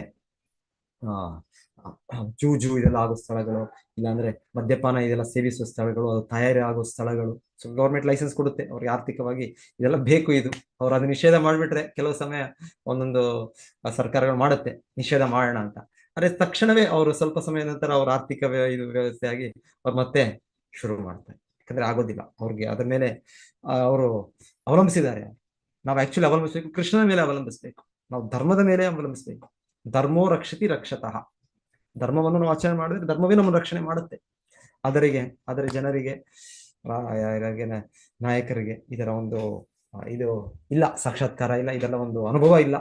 ಸೊ ಹಾಗಾಗಿ ಹೀಗೆ ಈಗ ನಡೆಯುತ್ತೆ. ಸೊ ಎನಿವೆ 5ನೇ ಇದು ಕಲಿಪುರುಷನಿಗೆ ಸಿಗಲಿಲ್ಲ 4. 5ನೇ ಇದು ಚಿನ್ನ ಕೊಟ್ಟದ್ದು, ಬಂಗಾರ. ಸೊ ಅದೆಲ್ಲಿರುತ್ತೆ ಅಲ್ಲಿ ಈ 4 ಕೂಡ ಒಂದೊಂದಾಗಿ ಫಾಲೋ ಮಾಡ್ಕೊಂಡ್ ಬರುತ್ತೆ, ಹಿಂದೆ ಬರುತ್ತೆ. ಅದನ್ನ ಸರಿಯಾದ ರೀತಿಯಲ್ಲಿ ಉಪಯೋಗಿಸಿದ್ರೆ, ಕೃಷ್ಣ ಸೇವೆಯಲ್ಲಿ ಉಪಯೋಗಿಸಿದ್ರೆ ನಾವು, ಮತ್ತೆ ಅದನ್ನ ಎಷ್ಟು ಬೇಕೋ ಅಷ್ಟು ಅದನ್ನ ಒಂದು ಇದು ಮಾಡಿದ್ರೆ ಅವಾಗ ನಮಗೆ ನಿಯಂತ್ರಣ ಇರುತ್ತೆ. ಇಲ್ಲಾಂದ್ರೆ ಹಣ ಅದು ನಮ್ಮನ್ನು ಬಂಗಾರ ಇದು ನಮ್ಮನ್ನ ಆಕರ್ಷಿಸಿ ನಮ್ಮನ್ನ ಭೌತಿಕವಾಗಿ ನಮ್ಮನ್ನು ಮುಳುಗಿಸುತ್ತೆ, ಮತ್ತೆ ಈ ಪಾಪ ಚಟುವಟಿಕೆಗಳು ಒಂದೊಂದು ಹಿಂಬಾಲಿಸುತ್ತೆ. ಸೊ ಎನಿವೆ, ಸೊ ಈಗ ಇನ್ನೊಂದು ಹೇಳ್ತಾರೆ, ಈ ರೀತಿ ಅಷ್ಟು ಸಮೃದ್ಧಿ ಇತ್ತು ಹಿಂದೆ. ಅಷ್ಟು ಸಮೃದ್ಧಿ ಇತ್ತು ಅಂದ್ರೆ ಹೇಳ್ತಾ ಇದ್ದಾರೆ ಇಲ್ಲಿ ಅವರು ಯುದ್ಧ ಭೂಮಿಗೆ ಎಲ್ಲ ಸೈನಿಕರು ಅದೆಲ್ಲ ಒಡವೆಗಳು ಆಭರಣಗಳು ಧರಿಸಿ ಬಂದಿದ್ದಾರೆ. ಇವಾಗ ಜನರು ಎಲ್ಲರೂ ಹೋಗ್ಬೇಕಂದ್ರೆ ಯಾವ್ದು ಫಂಕ್ಷನ್ ಹೋಗ್ಬೇಕು, ಸಾಮಾಜಿಕ ಫಂಕ್ಷನ್ ಇಲ್ಲಾಂದ್ರೆ ಧಾರ್ಮಿಕ ಫಂಕ್ಷನ್ ಇದು ಆಗ್ಬೇಕಾದ್ರೆ ಅವರು ಹೆಂಗಸರು ಅವರೆಲ್ಲ ಇದ್ ಮಾಡ್ಕೊಂಡ್ ಬರ್ತಾರೆ. ಶಿಲ ಪ್ರಭುಪಾದರು ಒಂದ್ ಕಡೆ ಹೇಳ್ತಾರೆ, ಏನ್ ನೋಡಿ ನೀವು ಇವತ್ತು ಕಲಿಯುಗದಲ್ಲಿ ನಾವು ಎಷ್ಟು ಶ್ರೀಮಂತರು ಅಂದ್ರೆ ಎಷ್ಟೋ ಬಾರಿ ಬಹಳ ಜನಕ್ಕೆ ಒಂದು ಆರ್ಥಿಕ ಇದರಿಂದ ಅವರ ಹೆಂಡತಿಯರನ್ನು ಕೂಡ ಸರಿಯಾದ ರೀತಿಯಲ್ಲಿ ಅವರು ಒಡವೆ ಆಭರಣಗಳನ್ನು ಕೊಡ್ಲಿಕ್ಕಾಗಲ್ಲ. ಯಾಕಂದ್ರೆ ಕಲಿಯುಗದಲ್ಲಿ ಎಲ್ಲವೂ ಕೂಡ ನಮಗೆ ಸ್ಕೇರ್ಸಿಟಿ ಇಲ್ಲಿ ನಮಗೆ ಎಲ್ಲವೂ ಕೂಡ ಕಡಿಮೆ ಆಗ್ಬಿಟ್ಟಿದೆ. ಇದು ನಮ್ಮ ಸರ್ಕಾರ ಹೇಳ್ಬೋದು, ನಾವು 21ನೇ ಶತಮಾನ ಅಂತ ಹೇಳ್ಬೋದು, ಇನ್ನೊಂದು ಹೇಳ್ಬೋದು. ಆದ್ರೂ ಕೂಡ ನಾವು ಇದು ಆರ್ಥಿಕದಲ್ಲಿ ಅಷ್ಟು ಹಿಂದೆ ಇರೋವಷ್ಟು ಇಲ್ಲ. ಈ ಗಂಡಸರು ಇವರೆಲ್ಲ ಹೆಂಗಸರಲ್ಲ, ಗಂಡಸರು ಕೂಡ ಆ ಆಭರಣಗಳನ್ನ, ಕಿರೀಟಗಳಾಗಿರ್ಬೋದು, ಆ ಒಂದು ಬೆಲೆ ಬಾಳುವ ಒಂದು ಕುಂಡಲಿಗಳಾಗಿರ್ಬೋದು, ಹಾರಗಳು, ಮತ್ತೆ ಅವರ ಇದು ಕಡಗಗಳು, ಮತ್ತೆ ಬಳೆಗಳು, ಇದರ ವಿವರಣೆ ಇಲ್ಲಿ ಹೇಳ್ತಾ ಇದ್ದೀವಿ. ಆ ರೀತಿ ಇತ್ತು, ಅಷ್ಟು ಸಮೃದ್ಧಿಯಾಗಿರೋ ಪ್ರದೇಶ ಯಕ್ಷರು ಮತ್ತೆ ಅವರ ಸೈನಿಕರು ಅಂತ ಹೇಳ್ತಾ ಇದ್ದಾರೆ. ಆದ್ರೆ ಧ್ರುವರಾಜನಿಗೆ ಇದರಿಂದ ಆಕರ್ಷಣೆ ಆಗೋದಿಲ್ಲ. ಯಾಕಂದ್ರೆ ಇದರಿಂದ ಅವರು ಅದನ್ನ ಮತ್ತೆ ಅವರೆಲ್ಲ ಶತ್ರುಗಳು ಯುದ್ಧ ಆದ್ಮೇಲೆ ಯಾರು ಜಯಿಸುತ್ತಾರೆ ಅವರದೆಲ್ಲ ತೆಗೆದುಕೊಂಡು ಹೋಗ್ಬೋದು. ಇನ್ನು ಯಾಕೆ ಅವ್ರಿಗೆ ಇನ್ನ ಯಾರಿಗೆ ಒಂದು ರೀತಿ ಆ ರೀತಿ ಅವ್ರಿಗೆ ಆರ್ಥಿಕವಾಗಿ ಲಾಭದಾಯಕ ಈ ರೀತಿಯ ಒಂದು ಯುದ್ಧದಲ್ಲಿ. ಸೊ ಆ ಥರ ಹೇಳ್ತಾರೆ. ಸೇವೆ ಧ್ರುವ ಮಹಾರಾಜರಿಗೆ ಇದರೆಲ್ಲ ಆಕರ್ಷಣೆ ಇಲ್ಲ. ಮತ್ತೆ ನಾವು ಇದು ನೋಡ್ಬೋದು, ಸಮಾಜ ಮುಂದೆ ಹಿಂದೆ ಇದೆ. ನಾವು ಅನ್ಕೊಳ್ಳೋದು ಇವಾಗ ನಾವು ಹಿಂದೆ ಕಾಡು ಜನರಿದ್ದರು, ನಮ್ಮ ತತ್ವಗಳು, ನಮ್ಮ ಇವತ್ತಿನ ವಿದ್ಯೆಯನ್ನು ಪಡೆದ PhD ಅವ್ರು ಹೇಳೋದು ಹಿಂದೆ 5,000 ವರ್ಷಗಳ ಹಿಂದೆ ಕಾಡು ಮನುಷ್ಯನಾಗಿದ್ದಾರೆ, ಈಗ ನಾಗರಿಕತೆ ಬೆಳೆಸಿದೆ. ಏನ್ ನಾಗರಿಕತೆ ಬೆಳೆದಿದೆ? ಇದು ಸಾವಿರಾರು ಲಕ್ಷಾಂತರ ವರ್ಷ ಧ್ರುವ ಮಹಾರಾಜನ ಚರಿತ್ರೆ. ನಾಗರಿಕತೆ ನೋಡಿ ಎಷ್ಟು ಬೆಳೆದಿದೆ, ಎಷ್ಟು ಆರ್ಥಿಕವಾಗಿ ಅವ್ರು ಮುಂದೆ ಇದ್ದಾರೆ, ಸುಧಾರಣೆ ಇದೆ. ಅವರು ಯುದ್ಧಕ್ಕೂ ಕೂಡ ಅವರು ಇದೆಲ್ಲ ತೊಡೆದು ಬಂದಿದ್ದಾರೆ. ಅಷ್ಟು ಅವ್ರಿಗೆ ವೇಷಭೂಷಣಗಳು ಇದು. ಇನ್ಫ್ಯಾಕ್ಟ್ ಇನ್ನೊಂದ್ ಕಡೆ ಕೇಳ್ತೇವೆ ನಾವು, ಯಾರು ಬಲಿ ಮಹಾರಾಜರ ಇದರಲ್ಲಿ ರಾಮಾಯಣದಲ್ಲಿ ಬರೋದು ಅನ್ಸುತ್ತೆ. ಸೊ ನಿಮ್ಗೆ ಗೊತ್ತಿರ್ಬೋದು, ನಿಮ್ಗೆ ರಾಮಾಯಣದಲ್ಲಿ ರಾವಣನು ಹೋಗ್ತಾನೆ. ರಾವಣನು ಯಾರ ಹತ್ರ ಹೋಗ್ತಾನೆ? ಬಲಿ ಮಹಾರಾಜ ಹತ್ರ ಹೋಗ್ತಾರೆ ಒಂದ್ ಸಮಯಕ್ಕೆ, ಹೋಗಿ ಅವರ ಬೆಂಬಲ ಕೇಳಲಿಕ್ಕೆ. ಅವಾಗ ಹೇಳ್ತಾರೆ, ಬಲಿ ಮಹಾರಾಜನ ತೋರಿಸೋದು ಅನ್ಸುತ್ತೆ ಅವ್ರಿಗೆ. ಅಲ್ಲಿ ಸುತ್ತಲದಲ್ಲೋ ಎಲ್ಲೋ ಒಂದ್ ಕಡೆ ತೋರಿಸ್ತಾರೆ, ಒಂದು ದೊಡ್ಡ ಚಿನ್ನದ ದೊಡ್ಡ ಚಿನ್ನದ ಪರ್ವತ ಏನೋ ತೋರಿಸ್ತಾರೆ ಅಂತ ಹೇಳ್ತಾರೆ. ತೋರಿಸಿ ಹೇಳ್ತಾರೆ ಅವರು, ಇದೇನು ನೀ ಪರ್ವತ ನೋಡ್ತಾ ಇದೀಯಾ? ಅಷ್ಟು ದೊಡ್ಡ ಪರ್ವತ, ದೊಡ್ಡ ಚಿನ್ನ ಪರ್ವತ, ಇದೇನು ಇಲ್ಲ, ಇದು ಹಿರಣ್ಯಕಶಿಪು ನನ್ನ ಅಜ್ಜ ಪ್ರಹ್ಲಾದ, ಅವರ ತಂದೆ ಹಿರಣ್ಯಕಶಿಪು. ಸೊ ಅವನು ಅಸುರ. ಎಷ್ಟು ಹಿರಣ್ಯ ಮತ್ತೆ ಕಶಿಪು, ಅವರ ಹೆಸರೇ ಹಿರಣ್ಯ, ಬಂಗಾರ ಮತ್ತೆ ಕಶಿಪು. ಬಂಗಾರ ಎಷ್ಟಿತ್ತು ಅಂದ್ರೆ ಎಷ್ಟು ಅವನು ಶ್ರೀಮಂತನಾಗಿದ್ದಾನೆ ಅಂದ್ರೆ, ಆಮೇಲೆ ಅವರ ದೇಹದ ಗಾತ್ರ ಎಲ್ಲ ಅಂತ ಹೇಳ್ತಾರೆ. ಈ ಪರ್ವತ ಅವನ ಒಂದು ಓಲೆ ಅನ್ಸುತ್ತೆ, ಮೋಸ್ಟ್ ಓಲೆ ಅಂದ್ರೆ ಇದು ಕಿವಿಗೆ ಹಾಕುವ ಇದು ಕಿವಿ ರಿಂಗೋ ಏನೋ ಅಷ್ಟೇ. ಅದು ಹಿರಣ್ಯಕಶಿಪು. ಅದು ಹಿರಣ್ಯಕಶಿಪುನ ಗಾತ್ರ, ದೇಹದ ಗಾತ್ರ ಎಷ್ಟಿರ್ಬೇಕು. ಯಾಕಂದ್ರೆ ಎಲ್ಲ ಈ ಸತ್ಯಯುಗ ಹಿಂದೆ ಅವರ ದೇಹದ ಗಾತ್ರ ಕೂಡ ಹೆಚ್ಚಿದೆ. ಮತ್ತೆ ಅವರೆಲ್ಲ ಮಾಯಾವಿಗಳು. ಅವರ ಸಾಮರ್ಥ್ಯ, ಅವರ ಶಕ್ತಿ, ಎಲ್ಲ ವಿಶ್ವದ ಇದು ಅವರಲ್ಲಿತ್ತು.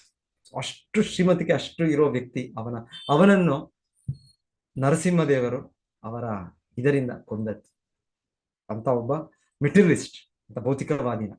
ಸೊ ನೀನು ರಾವಣ, ನೀನು ಇಷ್ಟು ದೊಡ್ಡ ವ್ಯಕ್ತಿ ಅಂತ ನೀನು ಅನ್ಕೊಳ್ತೀಯ. ನೀನು ಶ್ರೀರಾಮನು ಯಾರು ಅಲ್ಲ, ಅದೇ ನರಸಿಂಹನು ಅಂತ. ಆ ರೀತಿ ಕೂಡ ಅವರಿಗೆ ಒಂದು ಒಳ್ಳೆ ಸಲಹೆ, ಒಳ್ಳೆ ಬುದ್ಧಿ ಕೂಡ ಒಂದು ಇದಿದೆ. ಅದು ರಾಮಾಯಣದಲ್ಲೆಲ್ಲೋ ನಾನು ಕೇಳಿದ್ದೇನೆ. ಈ ರೀತಿ ನೀವು ಯಾರಾದ್ರೂ ಡೀಟೇಲ್ಸ್ ಯಾರು ಹೇಳ್ಬೇಕು, ಇಲ್ಲ ಡೀಟೇಲ್ಸ್. ಸೊ ಎನಿವೆ ಈ ರೀತಿ ಇತ್ತು, ಈ ರೀತಿಯ ಸಮೃದ್ಧಿ ಇತ್ತು. ಆಮೇಲೆ ಧನಂಜಯ ಅಂತ ಕೂಡ ಕೇಳ್ತೇವೆ. ಅರ್ಜುನನು ಹೋಗಿ ಅಲ್ಲಿ ಎಸೆದ ಬಂಗಾರದ ತಟ್ಟೆಗಳನ್ನೆಲ್ಲ ಶೇಖರಿಸಿಕೊಂಡು ಬಂದು ಮತ್ತೆ ಅಶ್ವಮೇಧ ಯಾಗಕ್ಕೆ ಯುಧಿಷ್ಠಿರರಿಗೆ ಕೊಡೋದು. ಈ ರೀತಿ ಸಮೃದ್ಧಿಯಿಂದ ಇತ್ತು, ಸಮೃದ್ಧಿ ಇತ್ತು.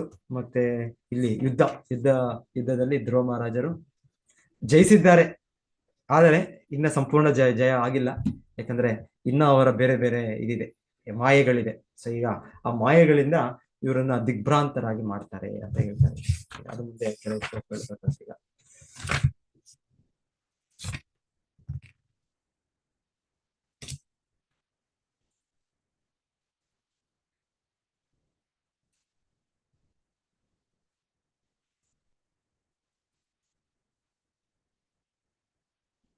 ಸೊ ಇನ್ನೊಂದು ನಾವು ಅದೇ ಚರ್ಚೆ ಮಾಡೋ ರೀತಿಯಲ್ಲಿ ಧ್ರುವ ಮಹಾರಾಜರು ಇಷ್ಟು ಕೋಪ, ಇಷ್ಟೊಂದು ರೀತಿ ಸೇಡು, ಈ ರೀತಿ ಇದೇನು ತಪ್ಪಲ್ಲ. ಇದು ಧರ್ಮಕ್ಕೋಸ್ಕರನೋ ಇಲ್ಲಾಂದ್ರೆ ಈ ರೀತಿ ಅನ್ಯಾಯದ ಇದರಲ್ಲಿ ಅದರ ಅವಶ್ಯಕತೆ ಇದೆ.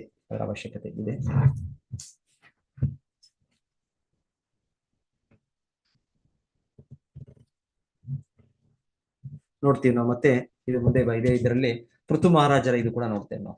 ಪೃಥು ಮಹಾರಾಜರು ಭಗವಂತನ ಅವತಾರರೇ. ಅವರು ಭೂದೇವಿ, ತಾಯಿ ಭೂದೇವಿ ಅವರ ಹಿಂದೆ ಹೋಗ್ತಾರೆ. ತಾಯಿ ಭೂದೇವಿ ದೇವತೆ, ನಮ್ಮ ತಾಯಿ. ಆದ್ರೆ ಅವರು ಒಂದು ಮಿಸ್ಅಂಡರ್ಸ್ಟ್ಯಾಂಡಿಂಗ್, ಒಂದು ಅಪಾರ್ಥದಲ್ಲೋ ಇನ್ನೊಂದ್ರಲ್ಲೋ, ಇಲ್ಲಾಂದ್ರೆ ಮೋಸ್ಟ್ಲಿ ಮಿಸ್ಅಂಡರ್ಸ್ಟ್ಯಾಂಡಿಂಗ್ ಇರ್ಬೋದು. ಸೊ ಇದರಲ್ಲಿ ಅವರು ಅಂಡರ್ಸ್ಟ್ಯಾಂಡಿಂಗ್ ಅಂದ್ರೆ ಏನಂದ್ರೆ ಹೇಳ್ತಾರೆ ಅವರೊಂದು ಇದನ್ನು ಕೊಡೋದಿಲ್ಲ, ಏನು ಸಮೃದ್ಧಿಯನ್ನು ಕೊಡೋದಿಲ್ಲ. ಪೃಥು ಮಹಾರಾಜರ ಆಳ್ವಿಕೆ ಶುರು ಆಗಿದೆ, ಆದ್ರೆ ಈ ಜನರು ಪ್ರಯತ್ನ ಮಾಡ್ತಾ ಇದ್ದಾರೆ, ಅವರ ಪ್ರಜೆಗಳು, ಆದ್ರೆ ಏನು ಬೆಳೆಗಳು ಬರ್ತಾ ಇಲ್ಲ. ಸೊ ಎಲ್ಲ ಇವರು ಬರ್ತಾರೆ, ಎಲ್ಲ ಪ್ರಜೆಗಳೆಲ್ಲ ಬರ್ತಾರೆ, ಬಂದು ಪೃಥು ಮಹಾರಾಜಿಗೆ ಹೇಳ್ತಾರೆ, ಈ ರೀತಿ ನಾವು ನಮ್ಮ ಪ್ರಯತ್ನ ಆಗ್ತಾ ಇದೆ, ಆದ್ರೆ ನಮ್ಗೆ ಏನು ಬೆಳೆ ಏನು ಸಿಗೋದಿಲ್ಲ. ಸೊ ಪೃಥು ಮಹಾರಾಜರು ತುಂಬಾ ಅನ್ವೇಷಣೆ ಮಾಡ್ತಾರೆ, ಏನು ಕಾರಣ ಇದಕ್ಕೆ. ಏನು ಕಾರಣ ಅಂದ್ರೆ ಭೂದೇವಿ ಕೊಡ್ತಾ ಇಲ್ಲ. ನಾವ್ ಎಷ್ಟೇ ಪ್ರಯತ್ನ ಪಟ್ಟರು, ಏನೇ ಮಾಡಿದ್ರು ಕೂಡ ಆ ಫಲವು ಬರೋದು, ಅದು ಎಷ್ಟೋ ಕಾರಣಗಳಿದೆ. ಆ ಮಳೆ ಬರ್ಬೇಕು ನಮಗೆ, ಮತ್ತೆ ಕೊನೆಗೆ ಅದಕ್ಕೆ ಬೇಕಾದ ಇದನ್ನು ಉತ್ಪತ್ತಿ ಮಾಡೋದು ಭೂದೇವಿಯವರು. ನಾವು ಮರುಭೂಮಿಯಲ್ಲಿ ಹಾಕಿದ್ರೆ ಏನ್ ಬರುತ್ತೆ?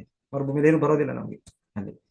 ಆದ್ರೆ ಅದು ಫಲವತ್ತಾದ ಪ್ರದೇಶಗಳು, ಹೇಳ್ತಾರೆ ಇದು ಎಷ್ಟು ನದಿಗಳು ಅದು ಹರಿಯೋದು, ಅದು ಬೇರೆ ಬೇರೆ ದಾರಿಯಲ್ಲಿ ಹೋದ್ರೆ ಒಳ್ಳೇದು ಅಂತ ಹೇಳ್ತಾರೆ. ಯಾಕಂದ್ರೆ ನದಿಗಳಿಂದನೂ ಅದರ ಇದರಿಂದ ಎಷ್ಟೋ ಅದಕ್ಕೆ ಬೇಕಾದ ಪೌಷ್ಟಿಕಾಂಶಗಳೆಲ್ಲ ಉತ್ಪತ್ತಿ ಆಗುತ್ತೆ. ಸೊ ನದಿಗಳು ಒಂದ್ ಕಡೆ ಒಂದ್ಸಲ ಈಚೆ ಒಂದ್ಸಲ ಆಚೆ ಆ ರೀತಿ ಹೋಗೋದ್ರಲ್ಲಿ ನದಿಯ ದಡದಲ್ಲಿ ಫಲವತ್ತಾದ ಪ್ರದೇಶಗಳಾಗುತ್ತೆ. ಈ ರೀತಿ ಪ್ರಕೃತಿ ನಮ್ಗೆ ಸಹಾಯ ಮಾಡ್ಬೇಕು, ಅವಾಗ ನಮ್ಮ ಒಂದು ಕಾರ್ಯಕ್ರಮ ಕೂಡ ಇದಾಗುತ್ತೆ. ಸೊ ಈ ಒಂದು ಸನ್ನಿವೇಶದಲ್ಲಿ ಭೂದೇವಿಯವರು ಅವರೇನು ಕೊಡ್ತಾ ಇರೋದಿಲ್ಲ. ಆಗ ಪೃಥು ಮಹಾರಾಜರು ಅವರ ಹಿಂದೆ ಬೆನ್ನಟ್ಟಿ ಅವರೊಂದು ಗೋಮಾತೆಯ ರೂಪವನ್ನು ಧರಿಸಿ ಅವರು ಹೋಗ್ತಾರೆ. ಸೊ ಅವರು ಹಾಗೆ ಹೇಳ್ತಾರೆ. ಅವರ ವಿಶೇಷವಾಗಿ ಅವ್ರು ಹೇಳೋದೇನೆಂದ್ರೆ, ಜನರು ಧರ್ಮವನ್ನು ಪಾಲನೆ ಮಾಡ್ತಾ ಇದ್ದಾರೆ.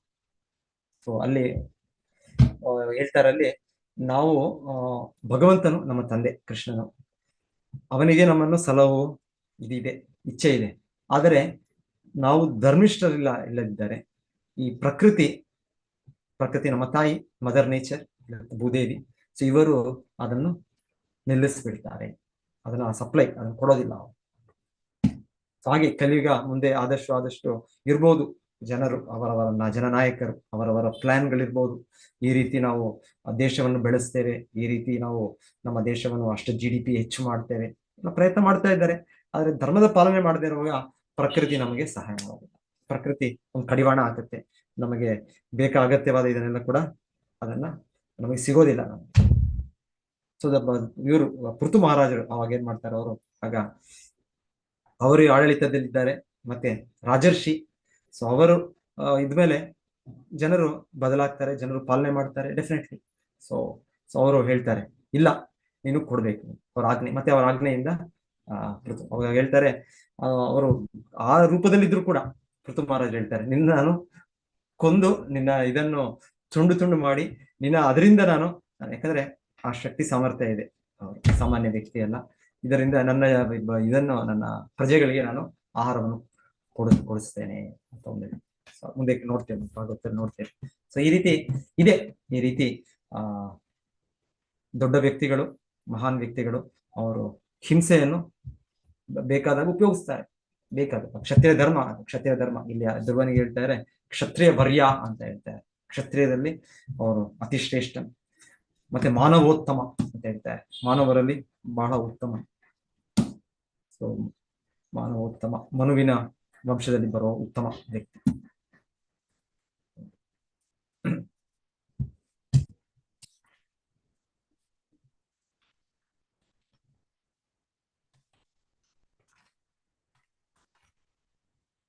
ಇವತ್ತು ಯಾರಾದ್ರೂ ಏನಾದ್ರೂ ಇದ್ರೆ ಹೇಳಿ, ಇಲ್ಲಾಂದ್ರೆ ನನಗೆ ತಿಳಿಸ್ತೇನೆ.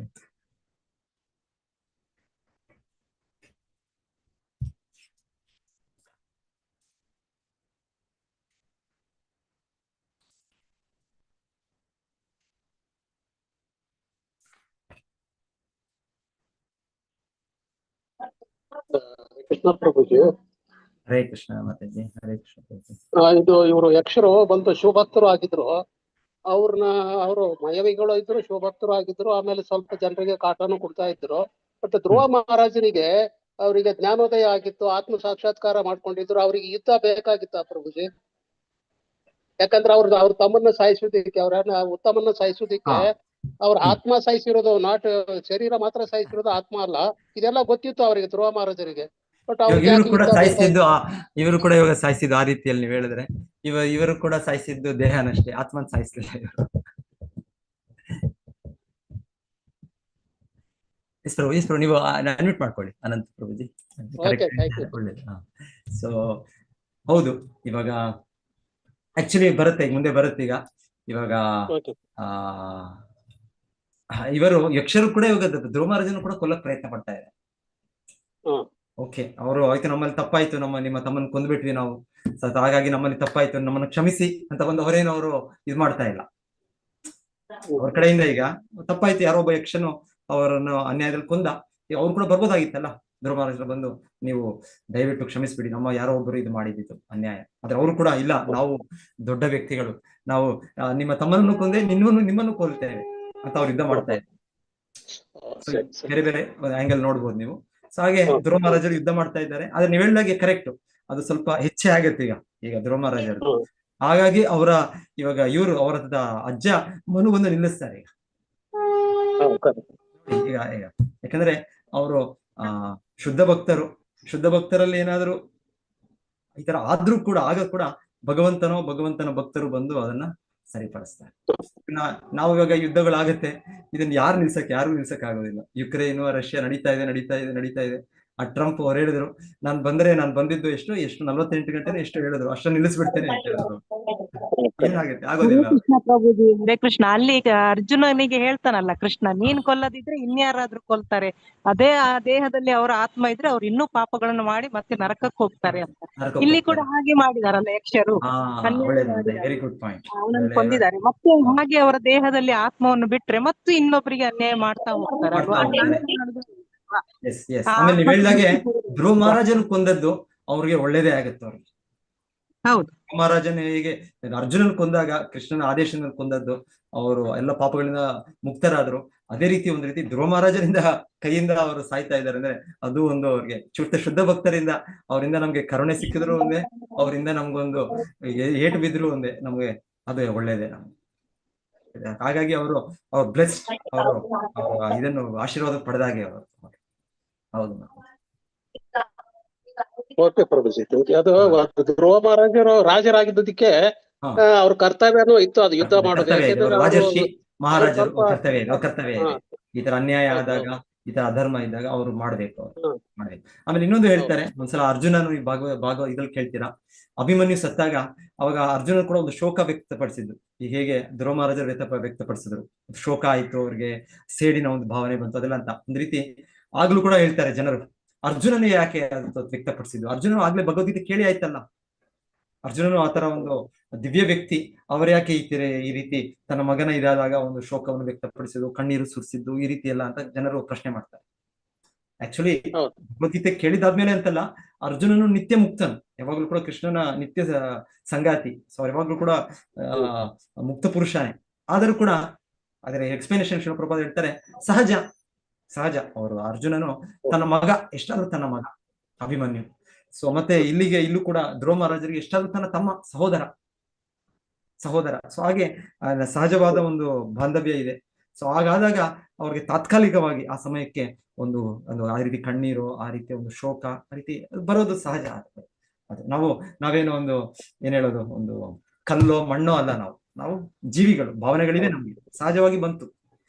ಸೊ ಬಂದು ಅಂದ್ಮೇಲೆ ಅವರು ಆ ಯುದ್ಧದಲ್ಲಿ ಯಾರು ಅರ್ಜುನ ಅಭಿಮನ್ಯು ಬಂದಾಗ ಸೇಡ್ ತೀರ್ಸ್ಕೊಳ್ಳೋ, ಅವ್ರನ್ನ ಕೊಲ್ಬೇಕು ಜಯದತ್ತನ ಅಂತ ಯುದ್ಧ ಮಾಡ್ತಾರೆ. ಅವರು ಯುದ್ಧ ಮಾಡಿ ಆಮೇಲೆ ಮುಂದುವರಿಸ್ತಾರೆ ಯುದ್ಧ.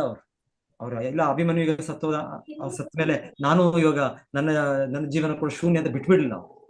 ಅವರ ಕರ್ತವ್ಯ ಏನಿತ್ತು ಕೃಷ್ಣನ ಪರವಾಗಿ ಅವ್ರು ಮುಂದುವರಿಸಿದ್ರು. ತಾತ್ಕಾಲಿಕವಾಗಿ ಒಂದು ಇದು ಬಂದಿರ್ಬೋದು ಅಷ್ಟೇ, ಆದ್ರೆ ಮತ್ತೆ ಅವರು ಮುಂದುವರಿಸಿದ್ರು, ಯುದ್ಧವನ್ನು ಮುಂದುವರಿಸಿದ್ರು. ಅವರು ಇದು ಕೃಷ್ಣ ಇಚ್ಛೆ ಅಂತ ಸ್ವೀಕರಿಸಿದ್ರು. ಧ್ರುವ ಮಹಾರಾಜರು ಹಾಗೆ ನೋಡ್ಲಿಕ್ಕೆ ಹೋದ್ರೆ ಕೃಷ್ಣ ಕೂಡ ಕಣ್ಣೀರ್ ಹಾಕಿದಾರಲ್ಲ ಪ್ರಭುಜಿ, ಕೃಷ್ಣ ಕೂಡ ಕಣ್ಣೀರ್ ಹಾಕಿದ್ದಾರೆ. ಕೃಷ್ಣನ ಅದೆಲ್ಲ ಸುತ್ತೋದ್ರು ಪಾಂಡವರನ್ನು ಅವರು ಕೂಡ ಅಳ್ತಾರೆ. ಆಮೇಲೆ ಸತ್ಯವ್ರತ ತೀರ್ಕೊಂಡ ಅನ್ನುವಾಗ ಸತ್ಯಭಾಮಿ ಇದ್ರು ಕೂಡ ಅಳ್ತಾರೆ. ಅವರು ಕೂಡ ಎಲ್ಲ ವ್ಯಕ್ತಿ ರೂಪದಲ್ಲಿ ಒಂದು ಸಾಮಾನ್ಯ ವ್ಯಕ್ತಿ. ನಾನು ಅಳಿಯ, ಸತ್ಯಭಾಮನ ಅವರ ತಂದೆ ಇದ್ದಾಗ ನಾನು ಅವ್ರ ಅಳಿಯ, ನನ್ನ ಮಾವ ಸತ್ತಾಗ ನಾನು ಆ ರೀತಿ ಕೃಷ್ಣ ತೋರಿಸಿದ್ದ ಆ ರೀತಿ ಅವಾಗ ಅಷ್ಟೇ. ಇಲ್ಲಾಂದ್ರೆ ಕೃಷ್ಣ ದಿವ್ಯ ಪುರುಷ, ಅವನು ಯಾವಾಗ್ಲೂ ಇದಕ್ಕೆ ಬರೋದೇ ಇಲ್ಲ, ಒಳಗೆ ಆಗೋದಿಲ್ಲ ಅವನು. ಆದ್ರೆ ಜೀವಾತ್ಮರಾದವರು ನಮಗೆ, ನಾವು ಅವನ ಚಿಕ್ಕ ಅಂಶವಷ್ಟೇ. ಸೊ ನಮಗೆ ಈ ರೀತಿ ಇರ್ಬೋದು, ನಮಗೆ ಈ ರೀತಿ ಅರ್ಜುನನ ಫೀಲಿಂಗ್ಸ್, ಒಬ್ಬ ಮುಕ್ತಾತ್ಮರಾದ್ರೂ ಕೂಡ ಅವ್ರು ಸ್ವಲ್ಪ ಒಂದೊಂದ್ಸಲ ತೋರಿಸೋದು ಇರ್ಬೋದು ಚಟುವಟಿಕೆ. ಹೌದು, ಕೃಷ್ಣನು ಕೂಡ ಇದ್ದ, ನೀವ್ ಹೇಳಿದಾಗೆ ಆ ತರ ಇದೆ, ಆ ರೀತಿ ತೋರಿಸೋ ಚಟುವಟಿಕೆಗಳಿದೆ.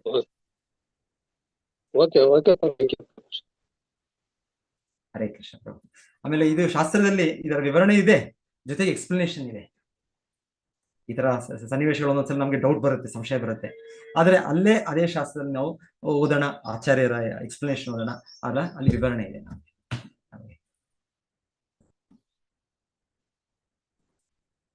ಧನ್ಯವಾದಗಳು ಪ್ರಭುಜಿ, ಧನ್ಯವಾದಗಳು ಮಾತಾಜಿ ನಿಮ್ಮ ಎಕ್ಸ್ಪ್ಲನೇಷನ್ ಇದಕ್ಕೆ.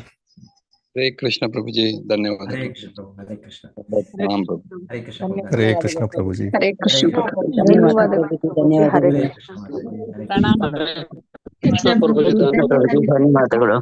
ಹರೇ